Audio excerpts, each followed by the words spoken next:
Characteristics of attitudes. Attitudes are characterized by, attitudes have these properties. One is they have valence, strength. The attitude can be a strong attitude or a weak attitude, valence. Attitudes are very complex. Although we have made our best attempt to make it simplified, the creation of my attitude is an outcome of a number of complex things that come together. Too many things are coming into thing.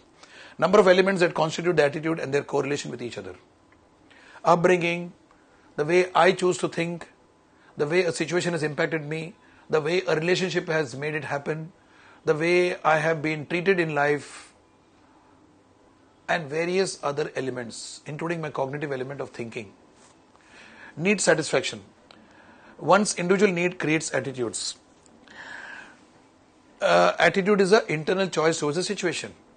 If the need is there, I have an attitude of wanting to fulfill the need. This is coming under motivation chapter. Okay? An attitude of wanting to fulfill a need arises to satisfy the need. Right? Centrality, the importance of an object, person or situation to the person impacts the attitude, which means if something is very dear to me and I really want it, my attitude towards that is very strong towards it. I want to do my graduation or I want to do my PG and I'm very, very strong. That is the central focus of my life. Then my attitude towards that will be always strong towards the goal. It will be positive. Right? Attitude formations. Attitudes are learned choices of internal orientation. People are not born with attitudes. Rather, they acquire them through the process of socialization. When I socialize, when I mix around with people, when I'm exposed to a number of, interaction with different people, different groups of people, I start developing attitudes. Again, it's my choice. Remember that.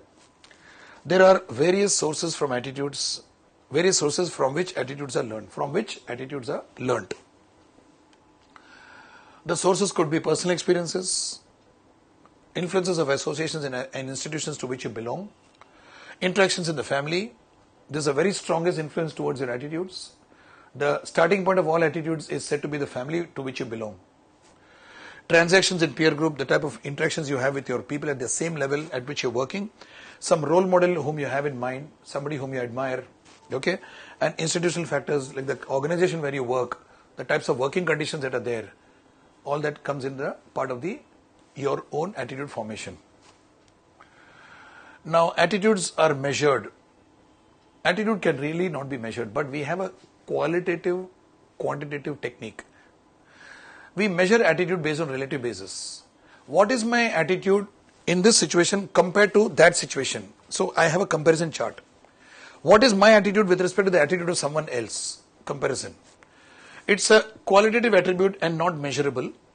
For the sake of understanding the extent to which attitudes exist in people, they are measured using numerical scales. Some of these are given in the book. Certain scales are given, Thurston scale, Likert scale, some scales are given in the book, Gutman scales. Now these are nothing but they are trying to measure an attitude given a situation. It's like a personality test. I administer a test to you and I ask you to write answers. We have employee satisfaction survey, for example, in organizations. Employee satisfaction survey, which is giving you an attitudinal survey about how people look at their jobs. Are they satisfied or not satisfied? There you'll be noticing some scales are given. So people have to tick mark. And then from there, their attitude or their levels of satisfaction towards the job is determined. In absolute terms, I cannot measure attitude because attitude is abstract. But I can measure it in the form of question answers given on a scale. A 5-point scale. Strongly dislike, neutral, like and strongly like. 5 point. It can be 7 point, 9 point, 11 point, whatever way we want it. Depending upon how fine a calibration we need. Right? Now here are the scales. I'm not explaining all of them. I want you to go through it. The first scale is called as Thurston scale. This is a part of industrial psychology. There's an area in HR called industrial psychology wherein we talk about attitude measuring and other things. So it's a part of that which is kept into this book. Okay? Thurston scale, which consists of 11 piles. 11 piles mean 11 scales. So one representing on the one end we have most favorable, other end we have unfavorable. In between are gradual decreasing from most favorable to the unfavorable. So how are you rated on that? So they check out that there are statements given and the results are compiled and average gives the results. So you are given a test, Thurston scale test is given to you. There's a sheet of paper, number of questions are asked. There are 11 different scales, so you have to tick mark where you belong, 3, 4, 5, 6 or 11. And then after all the questions are answered, the average is taken. Then they say your attitude on this particular aspect is XYZ. Correct? Likert scale, this is very common. Likert scale is a 5 boxes which we say strongly agree, strongly disagree on 2 extreme ends, and also known as a summed rating measure, since the answers are summed up to measure the attitude of the person. So these scales are all given. Bogart's scale, social distance scale. It comprises, this is more about social distance. In social distance means when we are in society, we have different groups of people, different communities, different religions, different socio-economic levels in which we live. Now, social distance is a psychological phenomenon in which one group of people socially distance themselves away from the other group of people. It's a part of sociology, right? Now, this social distance we need to study in an organization, because in an organization there are different social groups that are formed. So how do these social distance affect the company's working? It affects a lot. For example, there will be a group of people, I'm just giving an example, research and development people, R&D people, who are highly intellectual, highly qualified and highly experienced. And there are the other type of operations people, I'm just giving an example, don't take it literally. Okay? Operations people who may think, underline may, not will always think, who may think that they are little inferior. This happens in some companies. So the R&D people, even when they are coming with good initiatives to them, these people have got an attitude of suspicion. The labor and the management in any organization, for that matter. So when they come to them, I want to measure the social distance. I want to measure the social distance scale of this group of people, the operation people. So for such a thing, I can put a Bogart scale. So that scale will tell me whether this group is comfortable with that group or not, and to the extent to which they are comfortable. Social distance measurement ke liye we use this scale, Bogart's social distance scale. Then we have Gutman scale. It measures the extent to which the employee can adopt certain attitude towards his job. It defines the threshold of endurance or dissatisfaction of the employee beyond which the employee's attitude might change. This scale, Gutman scale, is used to know what sort of tolerance limit you have towards a particular attitude of yours. How much can I stretch you in that particular job? Let's say a job demands that you have to sit late. Now, late is what? The office is officially closing at 5:30 p.m. I wanted to sit up to 6, 6:30, 7, 7:30. So there's a stretch. Now, at one point, you'll say, enough is enough, I don't want to work. So that is a threshold. Threshold means that is the limit to which I can endure. Beyond that, I can't take it. Now, to measure that, Gutman scale is used.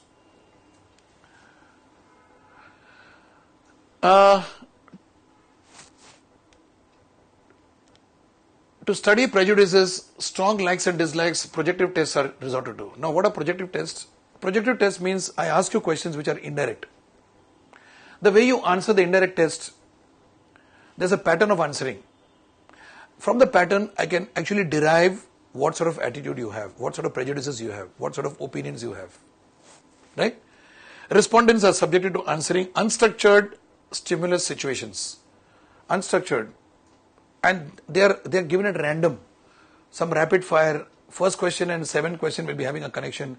First, second and third will have no connection whatsoever. But they are all given at random. The purpose of doing that is to fox your brain. If your brain starts thinking logical, it will start correlating. Some of you who have appeared for psychological testing or psychometric testing, you know the pattern. And on the pattern, you'll try to answer. Some of you even do it for the MCQs which are given to you, right? You think that question number 1 and 3 and 5 are related, so it'll be the same pattern of answers. Need not be. Okay? So, this unstructured way of putting test to you will project about who you are, how you are on a inference. And they determine the response, deeper aspects like motives, expectations, etc. more clearly. What are the problems in measuring attitudes? Since we are measuring an attribute like an attitude which is actually immeasurable, there are bound to be subjective based issues. Subjective based means my word against yours. The conducting the test is not an issue. Interpretation is the main issue, because interpretation between a test conductor A and a test conductor B will be very different. The interpretation needs skills, it needs experience, it needs a lot of proper objective thoughts, right? Close-ended questions should be avoided as they invoke indirect predictable answers and those based on real attitudes. Attitude is like an opinion. Opinion doesn't have yes or no. Opinion usually has qualifications. Why do you like this particular toothpaste? If I ask you a question, you like this toothpaste because of this reason. A says, B says he likes it because of this reasons. Instead, if I ask you a question, do you like this toothpaste because it is yellow or because it is white? Only two choices I'm giving you. Close-ended question. Then I'm not giving you any choice. I'm assuming that your attitudes are only between the two, which is incorrect, right? The measurement tool should comprise simple worded questions which are easy to understand and respond without distortion. This is one problem I'm seeing in many psychological testing. They write words whose meanings the respondents do not know. When they do not know the meanings, the respondents answer what they think is the meaning, which distorts the results. So when I conduct a test, I tell the participants, whatever meanings you do not know, please ask me, or I give them the meanings in the beginning of the test itself. I'll tell them this means this means this. I make it very simple, because if it is simple and understood by the person, then he knows what answers he's supposed to give. Most of the people, they don't ask questions when they don't know answers. That's a problem, and hence they will assume and will get wrong results. Care to be taken to ensure that the respondent either consciously or unconsciously does not distort the answers to yield wrong answers. They're very common. You go for a job, a sales job, and there's a test given to you. When you're writing the test, you know that by answering this answer, I'll be getting the job. So what you do is you're making a deliberate act of manipulating the test. Your brain does it so that you get the job. Now you may not be fit for the job in terms of aptitude and attitude. Then you sneak into the company. It creates a havoc for you and also for the company. So this is something that we need to be very careful about. That's why rapid fire test is always best. When I give you a rapid fire test, what happens? I am bypassing your thinking process. I am asking you to respond immediately, no thinking. When you respond immediately, your natural response comes, not the cultivated response, not the response that comes through thinking and manipulation. Very important. Okay? Testing through sampling needs to be done to ensure validity. Suppose I create a test. By the way, tests are created by clinical psychologists. Any Tom, Dick and Harry cannot create these tests. You get a lot of tests coming in tabloids in, Mumbai Mirror and many magazines and all. Those tests, some of them may be done by clinical psychologists, but most of them are done for time pass. The test has to be properly administered. First it is created. It is tested with the test group. It should be, for the purpose for which the test is created, it should fulfill the test. The purpose should be fulfilled. If it is fulfilling one test group, another test group, third test group, then it is valid. Then wherever you conduct the test for that particular property, for that attribute, the test will always be valid. So that is what we mean when we say testing through sampling needs to be done to ensure validity. We need to sample it on test groups. Okay? Influencing changes in attitudes. Attitudes cannot be changed overnight, but creating influences would facilitate gradual change. I can't change your attitude, but I can influence you. Students, for example, they come and listen to us in the lectures. They listen to us in the personal contact program in the virtual class. Now, we need to, as professors, as faculty, we need to talk to them in a manner in which we influence their thinking process. I cannot tell you that this is right and wrong. I can tell you my experiences, which has worked, my success stories. So on the basis of that, I can expect you to change your attitude, but I cannot guarantee that your attitude will change. Ultimately, your change is within you. Your attitude is your choice. Some of the means of influencing employee attitude change are through, these are some points given here, the communication credibility. Who communicates? What is the level of his credibility? Do you have a trust in what he says? Do you have credibility? Has he established a credibility on the audience? That is a major influencing. If the communicator is trusted, then attitudes are easy to change. That's why we need very good communicators, not about language. It's about people who can build bridges. They have to build bridges and connections, and they have to walk their talk. If the communicator is walking the talk, he builds bridges and he is very, very clear about what he talks, it shows and people get influenced. Next comes the method of communication. How is the communication being done? The manner in which the communication is put across. Am I connecting to people? Am I touching your hearts? Am I touching your minds? Am I influencing your thinking process? That's the second thing that influences. Third one is the characteristics of the person to be changed. It is about you, your commitment to change, your willingness to change. Are you rigid on existing attitudes and the strength of those attitudes? That is again a factor that comes in the picture of change of attitude. Right? Situational factors. Critical situations tend to change attitudes. When the stakes are high attitudes tend to change. A critical incident can make change, an overnight change in you. A happy-go-lucky boy, God forbid, has a tragedy in the family, and overnight his attitude becomes one of high commitment towards the family's well-being and the family's support. Overnight it changes. Do we have to wait till critical situations come? No. Even before a critical situation happens, let us learn to be alert, aware and change. Right? Last point is newer experiences. When you go through some new experience, your changes take place. When a person experiences a newer experience, he places his judgments of that experience favorably or unfavorably based on his values. A distance learning course, for example, those of you listening to me. Now this is a new experience for you. So this experience will create a set of new alignments towards the situation. And that can actually influence your attitudes towards becoming better or, God forbid, worse. We never know. It's your choice. Attitudes lead to behavior. At work, this is observed through two attitudes. At work, we see two things happening to people. Job satisfaction that happens to the individual, and when I am satisfied, I am committed to the organization. So job satisfaction leads to organization commitment. So organization commitment is what we are aiming at.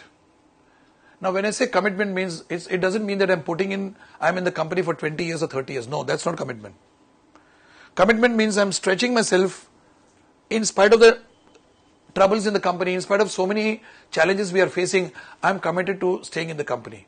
That commitment cannot come unless and until I feel a sense of satisfaction in what I do. So job satisfaction precedes organization commitment. It comes before organization commitment. A person who is not satisfied in his job will show a false organization commitment, and that is very dangerous. The first thing that you need to do is to ensure that he is satisfied in the job. Create conditions in which he should be satisfied. Ensure that he is really satisfied, and then you can expect an organization commitment. Job satisfaction is an outcome of a contentment which an employee experiences within himself when he understands the complexities and adapts himself with it. He creates within himself a meaningfulness. I am in a situation, and in the situation there are pluses and minuses. An ordinary person will look at the minuses and run away. And he'll say, oh my God, this job is no good. Youngsters, many freshers I've seen, they come to the classroom. They're hardly in a company for 3 months and they are not satisfied. They run away. After some time they join another company and they're there for 6 months. Again they're dissatisfied. And this chakkar goes on for nearly 2-3 years. At the end of it, they're not satisfied with anything because they cannot accept the complexities of organizations. It requires maturity. Every situation has got plus and minus. So if I am having the maturity to accept the plus and the minus, and I still want to be with you, that is job satisfaction. The same thing is applicable in relationship also. You get married. When you get married, there are pluses and minuses on both the sides. The boy has his pluses and minuses. The girl also has pluses and minuses. If both of us accept these complexities, these pluses and minuses, and we choose to live with each other, then what will happen is we'll be satisfied in our married life. And this satisfaction married life will give an organization commitment towards an institution called marriage. Right? Job satisfaction has measures like JDI, Job Descriptive Index, common in many organizations. They come along and give you a survey sheet, or it's done online, and a certain amount of questions are asked and you have to give answers. Now I do not value this JDI too much because JDI is again structured. And people would never write anything or say anything in an organization. They would not speak out their heart. It is only shown in actions. So a JDI can be very misleading. A company can come and tell me, in our company, a majority of the people are highly satisfied. Here is a report. I don't believe the report. Sorry. For me, it shows on a day when I enter the company as a stranger and I meet a person XYZ who is not connected with what I'm going. I just have a talk with a few people in the company. And from the way the climate is, we can make out whether people are satisfied or not satisfied. Right? Again, that is individual choice again. The individual choice, number of people choose to be satisfied, it means the organization has got a very good culture. Right? Job satisfaction varies from employee to employee. Under same conditions, each employee would experience different levels of job satisfaction. Money is a satisfaction for somebody. Good working conditions is satisfaction for someone else. So it's an individual subjective element, job satisfaction. Job satisfaction and job behavior. Job satisfaction impacts behavior at the work and attitudes towards the job. The employee's performance is a function of the level at which he is satisfied with his job. My performance is a straight function about how satisfied I am. If I'm satisfied, I put my heart and soul into the job. When I do that, excellence comes out and I'm able to give out the best. My performance shows in terms of its quality and output both. Right? Satisfaction leads to increase in productivity, and satisfaction reduces absenteeism, and satisfaction reduces employee turnover, attrition. If you just go along and see what is happening in today's industry, productivity is coming down because people are not satisfied. Absenteeism is happening because people are not satisfied. Attrition is taking place because people are not satisfied. And organizations think that these are the motivators. If you give these motivators, people will be satisfied. And yet all these things are happening. So we need to relook. If in spite of giving the so-called motivators, people are not giving productivity, staying absent from the organization, and most importantly, they're leaving the company for good, then there is something wrong with the way we think what are motivators. Because motivators ultimately lead to satisfaction. Organization commitment refers to the strength and employee's involvement in an organization and identification with it. When I show organization commitment, I stand by the organization in spite of the pluses and minuses. It may be going through progressive losses. The organization may want to close down, but I'm still committed. Okay?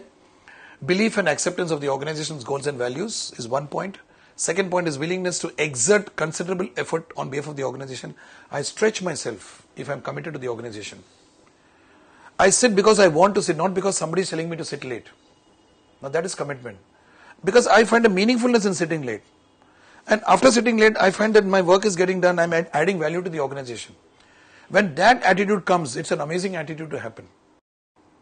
I would like to sit late because I want to sit late, not because boss is telling me to sit late. Because if he's telling me to sit late with a meaningfulness and I understand it, I don't mind sitting late. It should not be something that is coming with unwillingness. Desire to remain within the organization no matter what happens. I know organizations where people have been made very good offers from their competitors, employees. But these employees say nothing doing, we would like to stick on here. Very good organizations in Bombay, for example, I've seen. Now, this desire to stay with the organization is a sign of a commitment. Not because you have no other options. There are people who have got options, yet they remain to stay in the organization. That's speaking of commitment. Organization commitment goes beyond loyalty into a deeper involvement and broader work attitude. For me, organization commitment is spiritual. I'm using a very bombastic word for many of you. Because if I'm connected with the universe around me, the organization which is a part of my universe, I need to be committed to that as well. Because everything has got its pluses and minuses. But when I'm committed, I see the pluses and minuses as a part of the whole scheme of things. The success of organization commitment. As in job satisfaction, sources of organization commitment varies from person to person. Individual characteristics. Now, every person is not committed to the organization. Again, when I'm saying commitment, I'm not talking about people who stay in the organization for long years. No. Commitment has to have a quality and quantity. The quality may not be there, quantity may be there. That's not commitment. Individuals' characteristics. his personality, his values determine how well he is committed to the organization. The pay package he gets, the relationship at work, the working conditions, opportunities for advancement, etc. also matter. Over a period of time, organization commitment becomes stronger because deeper ties are developed by the employees among themselves and with the organization. People with whom we have initial tiffs, departments with whom we have our own issues and all, you will realize that after some time, those issues are vanished because you see deeper aspects of people. If I want to know you well, I need to be with you for a longer period of time. Similarly, if you want to know a company, you've got to stay in the company for a long period of time. You can't be impatient. So when you are staying for some time, what happens is you start seeing things from a different angle because newer experiences come every day. With newer experiences, my commitment becomes stronger and my ties become deeper to the organization. Seniority brings in maturity to see the larger picture. That's what I explained now. Now we come to the summary slide, the last slide, which is summing up the whole the chapter. Attitudes are internal choices or orientations towards situations. Attitudes manifest externally as behavior. Attitudes get formed due to conditioning and are changeable through reconditioning. Attitudes are activated by situations and events. Attitudes impact opinions, beliefs, ideologies, prejudices. Attitudes are measurable for the sake of understanding the intensity and direction. Attitudinal changes can occur only when there are strong influencing factors. And last but not the least, attitudes at workplace is manifested in two forms: job satisfaction and organization commitment. Friends, I request all of you to look into your own lives, scan through your attitudes, and those things that do not work, you need to change for the better. Because this gives you what is called as the H factor, the happiness factor of life. If you want to be happy in life overall, at work, at home, in society, then you need to have a complete change of the way we think and look at life. Thank you very much and good luck.